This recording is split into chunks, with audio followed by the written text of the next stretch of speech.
একইভাবে বস্তুর চাপ চাপ উষ্ণতামিতিক ধর্ম। গ্যাসের ক্ষেত্রে দেখা যায় যে চাপ বাড়লে গ্যাসের তাপমাত্রা বাড়লে গ্যাসের চাপ বৃদ্ধি পেতে থাকে, অন্যদিকে গ্যাসের তাপমাত্রা কমলে গ্যাসের চাপ কমতে থাকে। সুতরাং চাপ উষ্ণতামিতিক ধর্ম। গ্যাসের আয়তনের কথা যদি বলা হয়, গ্যাসের আয়তন উষ্ণতামিতিক ধর্ম, কারণ তাপমাত্রা বৃদ্ধি বা হ্রাসের সাথে গ্যাসের আয়তন বৃদ্ধি বা হ্রাস পায়। এটা আমরা প্রথম প্রথম পত্রের 10ম অধ্যায় এগুলো আমরা শিখছি। তো যা হোক, এরপরে যদি আমরা আসি উষ্ণতামিতিক পদার্থের কথায় আসি, তো উষ্ণতামিতিক পদার্থ যে সকল পদার্থ তাপমিতিক ধর্ম ব্যবহার করে তাদেরকে তাপমিতিক পদার্থ বলে। তো যে সকল পদার্থের অ্যাকচুয়ালি এই উষ্ণতামিতিক ধর্ম আছে সেই সকল পদার্থকে আমরা কি বলতে পারি? উষ্ণতামিতিক পদার্থ বলতে পারি। যেমন যে কোনো ধরনের গ্যাসের উষ্ণতামিতিক ধর্ম আছে, তাহলে গ্যাসগুলা উষ্ণতামিতিক পদার্থ হবে। একইভাবে পরিবাহীর রোধের ক্ষেত্রে দেখা যায় যে তাপমাত্রা পরিবর্তনের সাথে পরিবাহীর রোধ পরিবর্তিত হয়, সুতরাং পরিবাহীকে উষ্ণতামিতিক পদার্থ বলা যেতে পারে। তাপমাত্রা স্কেল তাপমাত্রা স্কেল আমরা বেশ কয়েকটা স্কেলের সাথে পরিচিত, যেমন ধরেন ফারেনহাইট স্কেল আছে, কেলভিন স্কেল আছে, সেলসিয়াস স্কেল আছে। এগুলো আমরা পূর্বের ক্লাসগুলোতে এগুলো সম্বন্ধে আলোচনা করে আসছি বা শিখছি। এখন যে জিনিসটা, যে এই স্কেলগুলো কীভাবে নির্ধারণ করা হয়, তো স্কেল নির্ধারণের বিষয়গুলোও পূর্বের ক্লাসে যথেষ্ট আলোচনা করা হয়েছে। সেইগুলো নিয়ে আমরা অঙ্কও করছি ক্লাস 9-এ 10-এ। তো যাই হোক, এখন আমরা এগুলো নিয়ে একটু অল্পভাবে আলোচনা করব।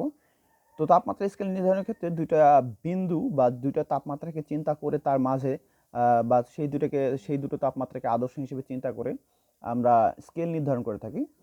নিম্ন স্তর বিন্দু এমন একটা বিন্দু যে তাপমাত্রায়, নিম্ন স্তর বিন্দু অ্যাকচুয়ালি একটা তাপমাত্রা, যে তাপমাত্রা ও চাপে বিশুদ্ধ বরফ গলতে শুরু করে তাকে নিম্ন স্থির বিন্দু বলে। তো কোন তাপমাত্রায় বরফ গলতে শুরু করে? আমরা জানি যে 0°C তাপমাত্রা বা 273 কেলভিন তাপমাত্রায় বরফ গলতে শুরু করে। তাহলে সুতরাং এই 273 কেলভিন বা 0°C তাপমাত্রাকে আমরা নিম্ন স্থির বিন্দু বলবো। ঊর্ধ্ব স্থির বিন্দু, যে তাপমাত্রা ও চাপে বিশুদ্ধ পানি বাষ্পে পরিণত হতে শুরু করে তাকে ঊর্ধ্ব স্থির বিন্দু বলে। তাহলে 100°C তাপমাত্রা বা 273 কেলভিনকে আমরা ঊর্ধ্ব স্থির বিন্দু বলতে পারি। এই দুটো স্কেলকে ব্যবহার করে এবং এই দুটো বিন্দু বা তাপমাত্রাকে ব্যবহার করে আমরা যে স্কেলগুলো নির্ধারণ করে থাকি, সেটা ক্লাস 10-এ থাকতে আমরা একটা পরিবাহী পদার্থের মিটার স্কেল তৈরি করে পারদ থার্মোমিটার তৈরি করার সময় যে প্রক্রিয়াটা দেখছিলাম, সেটা এখানে আমি আর দেখাই নাই, কারণ এটা যেহেতু অলরেডি দেখছে স্টুডেন্টরা। এখানে দুটো তাপমাত্রার মধ্যে উষ্ণতামিতিক ধর্ম ব্যবহার করে একটা স্কেল তৈরি করা হয়েছে। যদি এক্স একটা উষ্ণতামিতিক ধর্ম হয়, হতে পারে এই উষ্ণতামিতিক ধর্ম হতে পারে রোধ হতে পারে, চাপ হতে পারে, আয়তন হতে পারে, দৈর্ঘ্য হতে পারে, যে কোনো একটা উষ্ণতামিতিক ধর্ম ব্যবহার করা হয়েছে। এক্স দ্বারা এখানে বোঝানো হচ্ছে উষ্ণতামিতিক ধর্ম। যে কোনো তাপমাত্রায় উষ্ণতামিতিক ধর্ম হচ্ছে এক্স থেটা। সেটা যে কোনো তাপমাত্রা হতে পারে, সেটা হতে পারে 30°, 20°C তাপমাত্রা। তবে এই তাপমাত্রাটা অবশ্যই হতে হবে 0°C এবং 100°C মাঝখানে, কারণ আমরা 0°C অর্থাৎ নিম্ন স্থির বিন্দু এবং 100°C উচ্চ স্থির বিন্দু, এই দুটোর মধ্যেই হিসেবটা করতে চাচ্ছে। তো এক্স থেটা অর্থাৎ এটা যে কোনো একটা তাপমাত্রা। এক্স আইস বলতে 0°C তাপমাত্রাকে মিন করা হচ্ছে। এক্স স্টিম বলতে 100°C তাপমাত্রাকে মিন করা হচ্ছে। -X আইস অর্থাৎ এটা 0°C তাপমাত্রাকে মিন করা হচ্ছে। তো যে কোনো তাপমাত্রায় সেলসিয়াস স্কেলে যে তাপমাত্রা, সেটা সি, এই তাপমাত্রাটা প্রকাশ করবে সেই তাপমাত্রা। আর এটা যে কোনো তাপমাত্রায় উষ্ণতামিতিক ধর্ম। এখন সি 0°C তাপমাত্রায় 0°C তাপমাত্রা 100 - 0। একইভাবে K - 273 অর্থাৎ কেলভিন স্কেলের ক্ষেত্রে যে আমরা নিম্ন স্থির বিন্দু জানি সেটা 273, উচ্চ স্থির বিন্দু 373, নিম্ন স্থির বিন্দু হচ্ছে 273। ফারেনহাইট স্কেলের ক্ষেত্রে নিম্ন স্থির বিন্দু 32 অর্থাৎ 32°F। নিম্ন উচ্চ স্থিরবিন্দু 212, নিম্ন স্থিরবিন্দু 32। এভাবে আমরা স্কেলটা নির্ধারণ করতে পারি। এখন এটাকে যদি আমরা হিসাবটাকে আগে বাড়াই তাহলে c মাইনাস 0, 100 মাইনাস 0, তাহলে c by 100, k minus 273, k minus 273, 373 থেকে 273 বাদ দিলে 100 থাকে, f মাইনাস 32। অন্যদিকে 212 থেকে আমি যদি 32 বাদ দিই তাহলে 180 আসে। এটাকে যদি আমরা 20 দ্বারা গুণ করি, কারণ সরলীকরণ করতে গেলে 20 দ্বারা গুণ করলে আসবে c বাই 5, k মানে 273/5, f মাইনাস 32/9। এখন এইটা ব্যবহার করে আমরা যেটা করতে পারি যে সেলসিয়াস থেকে কেলভিন স্কেলে, কেলভিন থেকে সেলসিয়াস স্কেলে, বা সেলসিয়াস থেকে ফারেনহাইট বা ফারেনহাইট থেকে কেলভিন, সেলসিয়াস, এই স্কেলগুলোতে যে কোনো তাপমাত্রাকে পরিবর্তন করতে পারি। তবে এই দুইটা যেটা আছে সেলসিয়াস এবং ফারেনহাইট স্কেল, এই দুইটার ক্ষেত্রে একটু সুবিধাজনক ব্যাপার যে দুই জায়গা থেকে যদি আমি 5টাকে সরাই দিই তাহলে পাওয়া যাবে c = k মানে 273। অর্থাৎ আমি যদি কেলভিন স্কেল থেকে 273 বাদ দিই তাহলেই কেলভিন যে কোনো তাপমাত্রা থেকে 273 বাদ দিলে সেলসিয়াস চলে আসে। এগুলো ক্লাস 10-এ পড়ে আসা হয়েছে, এগুলো খুব ইজি ব্যাপার। তাপমিতিক ধর্ম রোধ হলে, আমি যেটা আগেই বলছি যে এই জায়গাতে আমরা যে কোনো তাপমিতিক ধর্ম ব্যবহার করে তাপমাত্রা নির্ণয় করতে পারবো যে কোনো পদার্থ। যেমন এখানে ব্যবহার করা হয়েছে যদি রোধ হয় তাহলে স্কেলের যে ফর্মুলাটা সেটা আর থিটা লিখবো আমি, তারপরে আর আইস লিখবো অর্থাৎ বরফের জন্য, আর বরফ অর্থাৎ 0 ডিগ্রি সেলসিয়াস তাপমাত্রায় যে তাপমিতিক ধর্ম রোধ সেটা আর আইস লিখবো। রাইস ভাবার কিছু নাই এখানে। অন্যদিকে আর স্টিম অর্থাৎ 100 ডিগ্রি সেলসিয়াস তাপমাত্রায় রোধ, আর আইস 0 ডিগ্রি সেলসিয়াস তাপমাত্রায় রোধ। একইভাবে যদি আমি সেক্ষেত্রে অনেক ক্ষেত্রে একটা স্টুডেন্টের মধ্যে একটা প্রবলেম দেখা যায় যে যখন তাপমিতিক ধর্ম ব্যবহার করে তখন এই ফর্মুলাটার সাথে এটার সাথে তারা সেলসিয়াস স্কেলে যদি নিতে চায় তাহলে c বাই 100 লিখবে, যদি কেলভিন স্কেলে লিখতে চায় তাহলে k মানে 273/100 লিখবে, যদি ফারেনহাইটে লিখতে চায় তাহলে f মাইনাস 32/180 লিখবে। বাট অনেক ক্ষেত্রে দেখা যায় স্টুডেন্টরা ভুল করে যে কাজটা করে যে আর থিটা মাইনাস আর আইস এগুলো সব ঠিকঠাক লিখে কিন্তু এই জায়গাতে c মাইনাস 100 না লিখে c বাই 5 লিখে বসে। অর্থাৎ এইখানে যে অনুপাতটা ছিল সেই অনুপাতটাকে কাজে লাগায়। একটা কথা মনে রাখতে হবে যে এইখানে যে আমরা হর পাইছি সেই হরের যে তাপমিতিক ধর্মটা নিব সেই তাপমিতিক ধর্ম যদি রোদের এই দুইটার যে বিয়োগফল সেটা এটার সাথে যে একইভাবে অনুপাত আকারে 5 আসবে নাও আসতে পারে এটার সাথে মিল রেখে। তো তার জন্য যখন আমি এই তাপমিতিক ধর্মের কথা নিব তখন কখনোই এইভাবে 5, 5, 9 এইগুলাতে যাব না, আমাকে শুরুর দিকের যে হিসাবটা সেটাই কাজে লাগাতে হবে, এটা যেন মাথায় থাকে আমাদের। তো সেক্ষেত্রে আমরা রোদ স্কেলটা এইভাবে লিখব। যদি কেউ মনে করে যে না আমি ওইখানে চাপের মাধ্যমে একটা স্কেল পাইছি আমি সেটাকে কাজে লাগাবো, তাহলে সে লিখতে পারে। চাপের মাধ্যমে যদি সে লিখতে চায় তাহলে সে লিখবে এভাবে যে পি থেটা মাইনাস পি আইস ভাগ পি স্টিম মাইনাস পি আইস। এখন সেটা কোন স্কেলে নিতে চাই তাহলে সে লিখবে সি মাইনাস 0, 100 মাইনাস 0। না, এখন যদি সে মনে করে যে না ভাই আমি এটাতে চাই না, আমি অ্যাকচুয়ালি কেলভিন স্কেলে চাইতেছিলাম, তাহলে পি থেটা মাইনাস পি আইস পি স্টিম মাইনাস পি আইস মাইনাস কে মাইনাস 273 ভাগ 373 মাইনাস 273। কেন? কারণ হচ্ছে পি থেটা যেই তাপমাত্রাটাতে যে কোনো একটা তাপমাত্রা যে তাপমাত্রা সে নির্ণয় করবে সেই তাপমাত্রায় তাপমিতিক ধর্ম হচ্ছে পি থেটা বা চাপটা হচ্ছে পি থেটা। কেলভিন স্কেলের ক্ষেত্রে নিম্ন স্থিরবিন্দু 273, তো 273-এ তাপমিতিক ধর্ম পি আইস, উচ্চ স্থিরবিন্দু 373-এ তাপমিতিক ধর্ম পি স্টিম, নিম্ন স্থিরবিন্দুতে তাপমিতিক ধর্ম পি আইস। এইখানে এর মাধ্যমে সে কেলভিন স্কেলে তাপমাত্রাটা নির্ণয় করতে পারবে। যদি কেউ মনে করে যে না ভাই আমি কেলভিন স্কেলে না ফারেনহাইট স্কেলে নিতে চাই এবং সেটা চাপের মাধ্যমে না কোনো একটা পারদ থার্মোমিটার যেখানে দৈর্ঘ্যের মাধ্যমে আমি নির্ণয় করতেছি তাহলে সেভাবে লিখতে পারে এল থেটা মাইনাস এল আইস এল স্টিম মাইনাস এল আইস। পারদ থার্মোমিটারের ক্ষেত্রে সে লিখবে এফ মাইনাস 32 ভাগ 212 মাইনাস 32। আমি অবশ্য স্কেলটা লাস্টে যে হিসেবটা সেখানে আমি অবশ্য লিখে দিচ্ছি যে এইভাবে এফ মাইনাস 32 ভাগ 180, কারণ এটা অলওয়েজ এরকম 180 আসবে।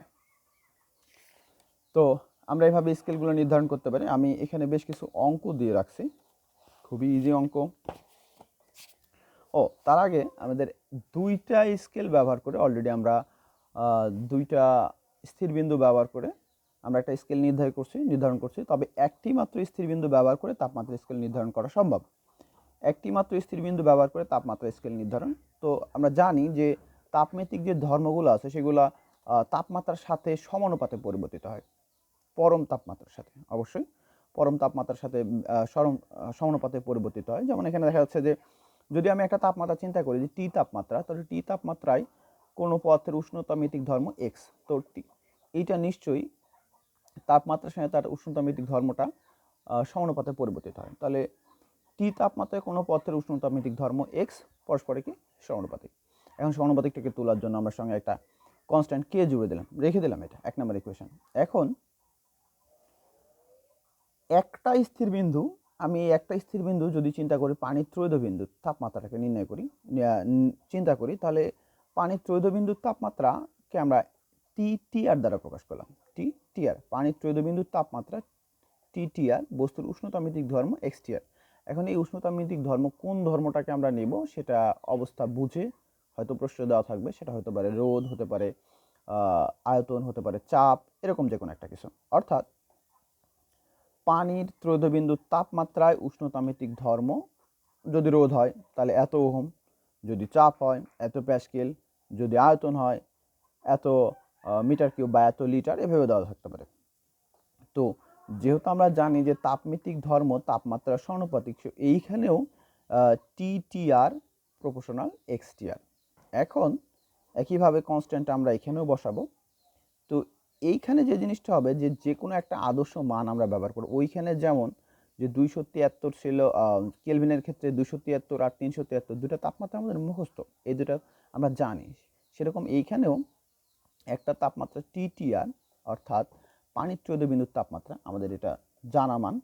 এবং পানির ত্রৈধ বিন্দুর তাপমাত্রার যে ধর্মের কথা বলা হচ্ছে, সেই ধর্মটা, যে তাপমিতিক ধর্মের কথা বলা হচ্ছে, সেই মানটাও আমাদের জানা থাকতে হবে, এক্স.টি.আর। তাহলে এই ইকুয়েশন থেকে আমি ইজিলি যে কাজটা করতে পারি, কে এর মানটা বের করে নিতে পারি। হ্যাঁ, আমরা এটা করলাম। করার পর এই কে এর মানটাকে নিয়ে এই 1 নম্বর সমীকরণে যা বসাবো। যদি বসাই তাহলে টি এর মানটা দাঁড়াবে টি.টি.আর ইকুয়াল টু এক্স.টি.আর আপন টি.টি.আর গুণ এক্স।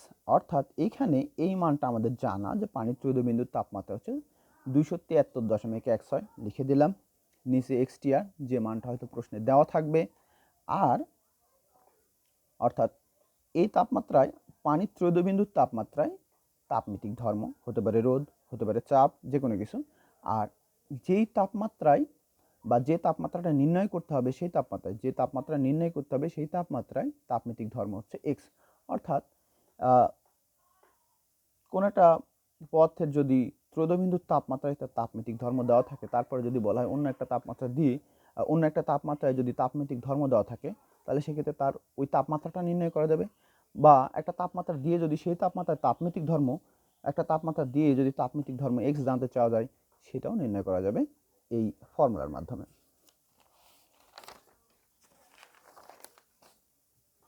এখানে আমি বেশ কয়েকটা প্রবলেম যুক্ত করছি। তো এই প্রবলেমগুলা একসাথে এখানে লিখে আছে। আমি চাইবো যে স্টুডেন্টরা এই প্রবলেমগুলোকে স্ক্রিনশটের মাধ্যমে লিখে নিক, তার স্ক্রিনশট নিয়ে তারপর খাতায় লিখে নিক, তারপরে তারা নিজেরা এটা সলভ করার চেষ্টা করো। আগে নিজেরা খাতায় সলভ করার চেষ্টা করো, তারপরে আমি এখানে সলিউশন করে দিছি, সেগুলো দেখে নিজেদের সলিউশনটাকে মিলাই নিতে পারো। এখানে আমি প্রশ্নগুলো একটু পড়ে শোনা দেবো অবশ্যই। প্রথম প্রশ্ন ছিল 56 ডিগ্রি সেলসিয়াসকে কেলভিন ও ফারেনহাইটে রূপান্তরিত করলে তাপমাত্রা কত হবে? খুবই সিলি কোশ্চেন, ক্লাস 9-10-এ ছিল। কত তাপমাত্রায় সেলসিয়াস ও ফারেনহাইট স্কেল একই তাপমাত্রা প্রদর্শন করে? খুব কঠিন কোশ্চেন না? কোনো রোদ থার্মোমিটারে রোদ 0 ডিগ্রি সেলসিয়াস তাপমাত্রায় 30 ওহম এবং 50 ডিগ্রি সেলসিয়াস তাপমাত্রায় রোধ হচ্ছে 100 ওহম হলে যখন রোধ 80 ওহম তখন তাপমাত্রা কত হবে?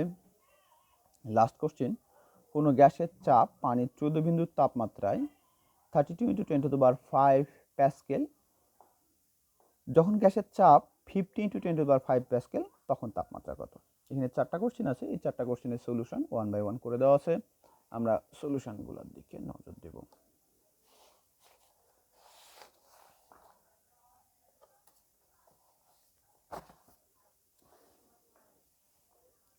প্রথম কোশ্চেনের সলিউশন আমার মনে হয় দেখার একদমই দরকার নাই, সবাই পারবা সবাই।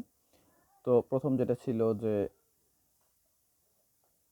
56 ডিগ্রি সেলসিয়াস তাপমাত্রাকে যদি কেলভিনে রূপান্তরিত করা হয়, এখানে সেলসিয়াস তাপ আমরা যদি সেলসিয়াস থেকে কেলভিনে যে তাপমাত্রা রূপান্তর ছিল, আমি এখানে একটু বড় করে করছি, C/5 = K - 273/5 দিছে, যেটা একদমই দরকার নাই। আমি জানি যে আমার স্টুডেন্টরা খুব ইজিলি করে ফেলবে, তারা সোজা যে কাজটা করবে এই কাজটা করবে যে সেলসিয়াস স্কেলের সাথে 273 যোগ করে ওটাকে কেলভিনে নিয়ে চলে যাবে, তাহলে 56 + 273 = 329 কেলভিন। পরবর্তীতে আছে ফারেনহাইট স্কেল। এইটা একইভাবে আমরা সেলসিয়াস থেকে ফারেনহাইটের যে রাশিটা আছে, ফর্মুলা আছে, সেটা ব্যবহার করব। C/5 = F - 32/9। এটা ব্যবহার করে আমরা সি এর মান আগের মতো 56 ব্যবহার করব। আমি এটা এক লাইনে জাম্প করছি, জাম্প না তেমন একটা, F মাইনাস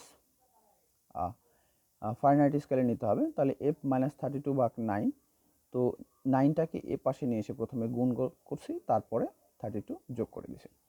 তো একইভাবে এখানে মানটা চলে আসছে 132.8 ডিগ্রি ফারেনহাইট।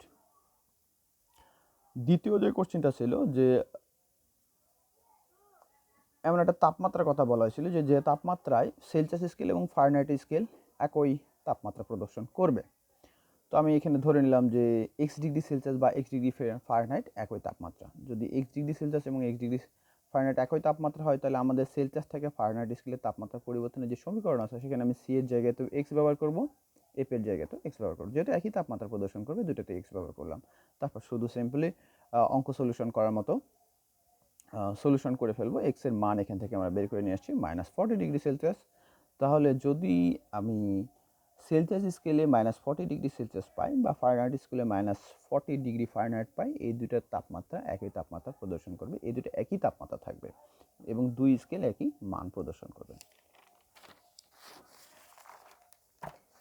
লাস্ট যে কোশ্চেনটা ছিল সেটা ছিল এরকম যে কোনো একটা স্কেলে, কোনো একটা রোদ থার্মোমিটার স্কেল, যে থার্মোমিটার স্কেলে 0 ডিগ্রি সেলসিয়াস তাপমাত্রায় রোদ দেওয়া ছিল 30 ওহম, অন্যদিকে 50 ডিগ্রি সেলসিয়াস তাপমাত্রায় রোদ দেওয়া ছিল 100 ওহম। আর কোনো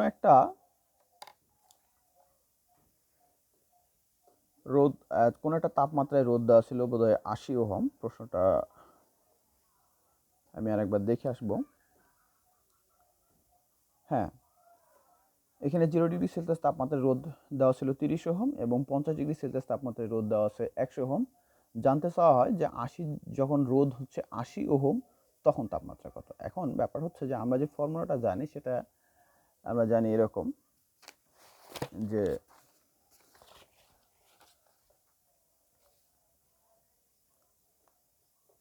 r θ - r0/r100 - r0। আমি যদি সেলসিয়াস স্কেলে নিই তাহলে C/100। তাহলে আমি এই তাপমাত্রা C জানতে চাইছি যখন রোদের মান 80, রোদের মান 80 অর্থাৎ R80 যখন রোদের মানটা যখন 80 অর্থাৎ 80 অর্থাৎ 0 ডিগ্রি সেলসিয়াস তাপমাত্রায় রোদ, সেটা এখানে দেওয়া আছে 30। 100 ডিগ্রি সেলসিয়াস তাপমাত্রায় রোদ, এটা আমাদের কাছে নাই। এখানে 0 ডিগ্রি সেলসিয়াস তাপমাত্রায় রোদ 30, অন্যদিকে C/100। আমাদের সিটা নির্ণয় করতে হবে, কিন্তু আমাদের একটা সমস্যা হয়ে গেছে, এখানে R100টা আমাদের হাতে নাই। তাহলে আমাদের অন্য কোনো উপায়ে আগে R100টা কালেক্ট করতে হবে,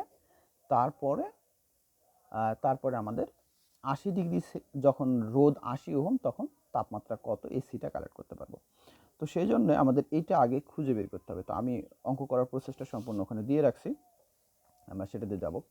আমি এটা এই জন্য করলাম যে কেন আমরা শুরুতেই R50 ব্যবহার করছি, কারণ ওই R50 রোধটা ব্যবহার করে আমরা 100°C তাপমাত্রা রোধটাকে খুঁজে বের করব। তো এখানে যখন আমরা R50-র জন্য ব্যবহার করব একই সূত্র, 50°C তাপমাত্রায় রোধ মাইনাস 0°C তাপমাত্রায় রোধ, আর 100 অর্থাৎ 100°C তাপমাত্রায় রোধ মাইনাস 0°C তাপমাত্রায় রোধ C/100। তো এখানে আমাদের আছে সবগুলো মানই আছে, দেখা যাচ্ছে যে 50°C তাপমাত্রায় রোধ আমাদের 100, 0°C তাপমাত্রায় রোধ হচ্ছে 30, 100°C তাপমাত্রায় রোধটা আমরা জানি না, এটা এখান থেকে আমরা খুঁজে বের করব। আর 50°C তাপমাত্রায় রোধ যেহেতু 100, সেহেতু এখানে আমি 50টা বসাই দেব। এটা ক্যালকুলেশন করার পরে আমরা R100 এর মান অর্থাৎ 100°C তাপমাত্রায় রোধের মান পাইলাম 170।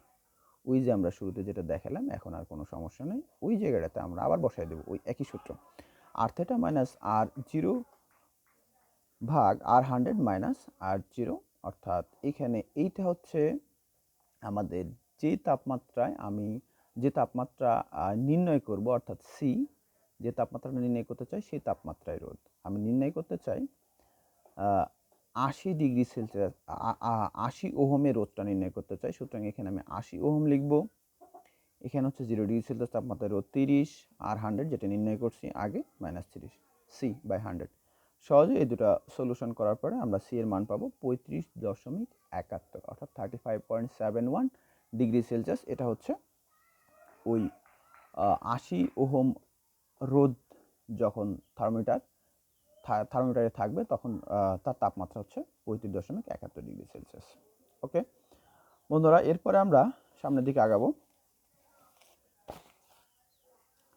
আর একটা প্রশ্ন ছিল যে একটা গ্যাসের চাপ দেওয়া ছিল, পানির ত্রৈধবিন্দুর তাপমাত্রায় কোনো গ্যাসের চাপ দেওয়া ছিল 32 গুণ 10⁵ প্যাসকেল। আর প্রশ্ন করা ছিল যে যখন গ্যাসের চাপ 50 গুণ 10⁵ প্যাসকেল হবে, তো তখন গ্যাসের তাপমাত্রা কত?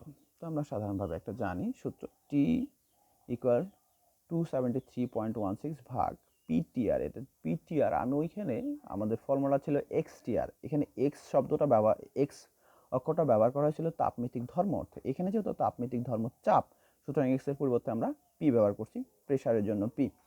তো এখন PTRটা হচ্ছে পানির ত্রৈধবিন্দুর তাপমাত্রায় প্রেসার। তো পানির ত্রৈধবিন্দুর তাপমাত্রায় প্রেসারটা আমাদের দেওয়া আছে, আর যে জিনিসটা জানতে চাওয়া হয়েছে যে এই প্রেসারের তাপমাত্রা কত, তো ওই প্রেসারের তাপমাত্রা কত এটা আমরা নির্ণয় করব।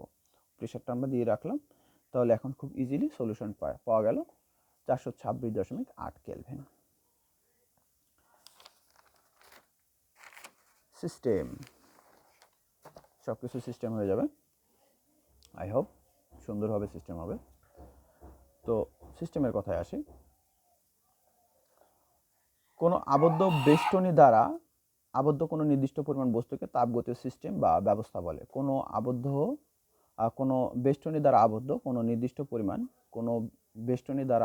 কোনো নির্দিষ্ট পরিমাণ বস্তুকে তাপগতীয় সিস্টেম বা ব্যবস্থা বলে।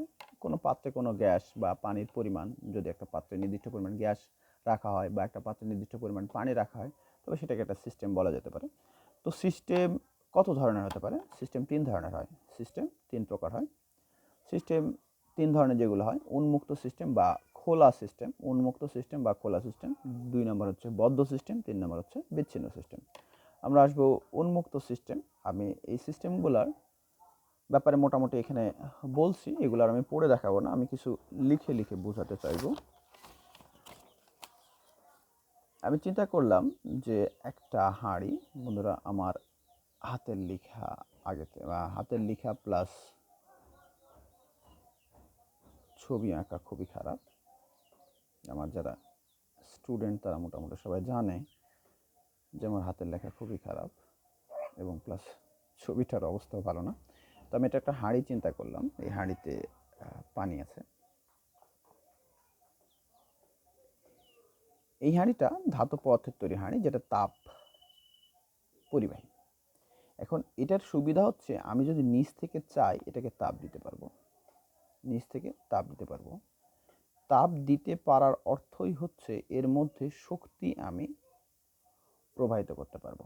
আবার যখন এটা গরম হবে তখন এর মধ্যে দিয়ে জলীয় বাষ্প বাইরে বেরিয়ে আসবে, অর্থাৎ এটা যেটা করতে পারলো, ভর বাইরে বের করে নিয়ে আসতে পারলো, ভর বাইরে বের করে নিয়ে আসতে পারলো। আমি চাইলে এর মধ্যে বাইরে থেকে পানি ঢালতে পারবো, সুতরাং বাইরে থেকে ভর এর মধ্যে আমি প্রবেশ করাতে পারলাম, আবার ভেতর থেকে ভর বাইরে বেরিয়ে গেল।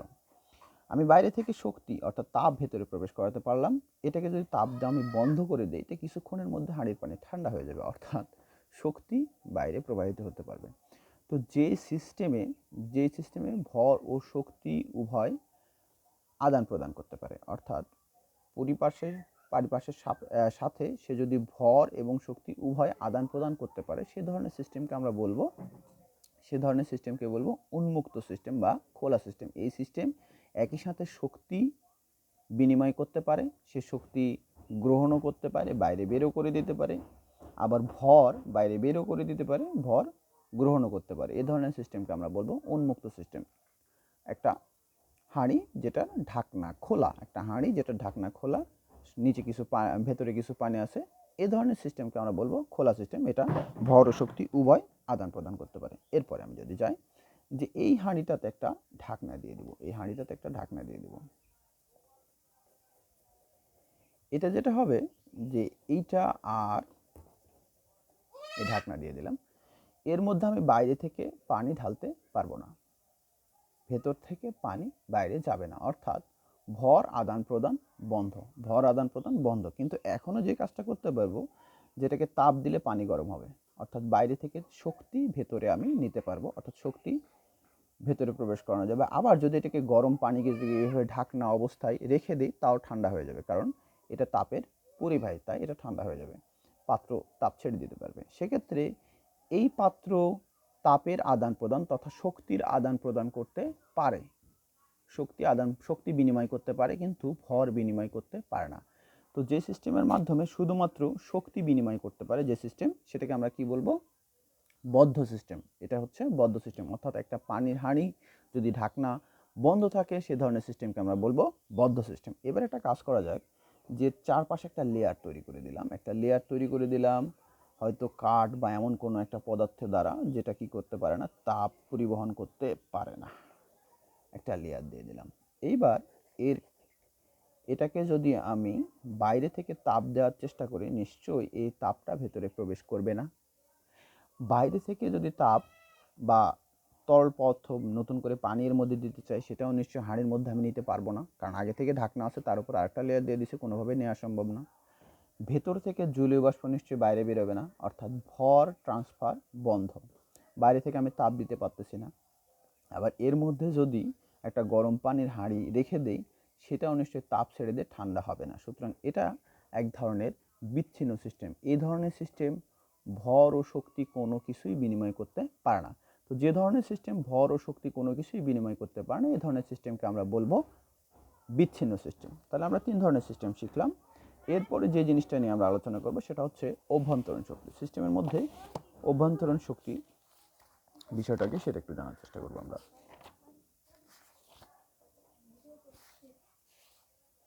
সিস্টেমের অভ্যন্তরীণ শক্তি বস্তুর অণুপরমাণুর বন্ধন ও বিন্যাসের কারণে যে সুপ্ত শক্তি বস্তুতে বা কোনো সিস্টেমে তার স্বাভাবিক অবস্থায় থাকে, তাকে অভ্যন্তরীণ শক্তি বা অন্তস্থ শক্তি বলে।